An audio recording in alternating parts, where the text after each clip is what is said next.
What's next?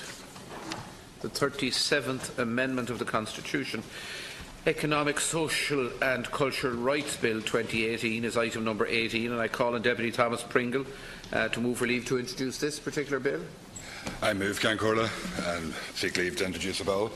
Ceann Comhairle, this is my third time to introduce the Economic, Social and Cultural Rights Bill, and twice it has been voted down so far by Fine Gael and Fianna Fáil. Yet three times I have remained hopeful that they would come to some sort of epiphany and realise the need to incorporate these rights into our Constitution.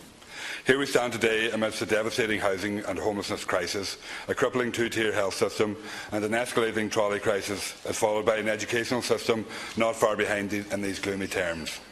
These three vital components in our society are under siege by Fine Gael's privatisation agenda and the continuing of Fianna Fáil's privatisation of our vital public services. Housing, health and education, workers' rights, among many other things, should be viewed as fundamental rights.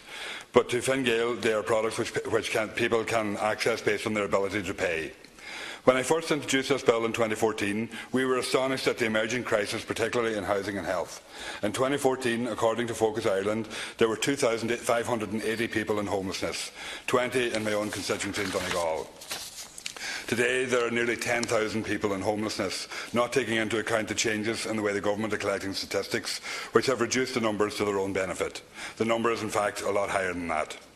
According to the INMO's Trolley and Ward Watch, 7,942 people are on trolleys and are waiting in wards. Today, that figure has increased by 22% on the 2014 average. It is clear that Fine Gael and Fianna Fáil, the establishment parties, have paved the way for greater outsourcing and privatisation of state services, inevitably curbing the rights of individuals targeting the most vulnerable people in society. My bill seeks to reverse this ideology by preserving the defendable rights of individuals, including housing, prioritising social housing to address the current housing crisis, a universal right to healthcare based on need and not ability to pay, and greater protection of workers' rights to correct the imbalance of power in favour of employees and unions. Equal access to education, reflecting diversity in our society, right to social protection in line with the cost of living, incorporation of the living wage, among many others, which time and time again the people of Ireland have been calling for. The protection of economic, social and cultural rights continues to grow around the world. For example, the right to healthcare is included in 133 constitutions, while the right to join a trade union is included in 152 constitutions. 136 constitutions recognise the right to work and our state duty to provide work. Furthermore, the right to housing is included in 81 constitutions around the world, and the right to culture is incorporated in 141. Economic, social and cultural rights present a framework to undermine existing systems of injustice and inequality, pervasive in today's society, as basic human rights are consistently eroded by private sector interests, which unfortunately this government promotes. Furthermore, I believe economic, social and cultural rights can provide a legitimate framework for addressing climate change and ensuring that the government facilitates a fair and just transition to a low-carbon economy. Climate change is a huge impediment to the realisation of economic, social and cultural rights, and so they are interlinked. I feel the need to do a bit of myth-busting here as well.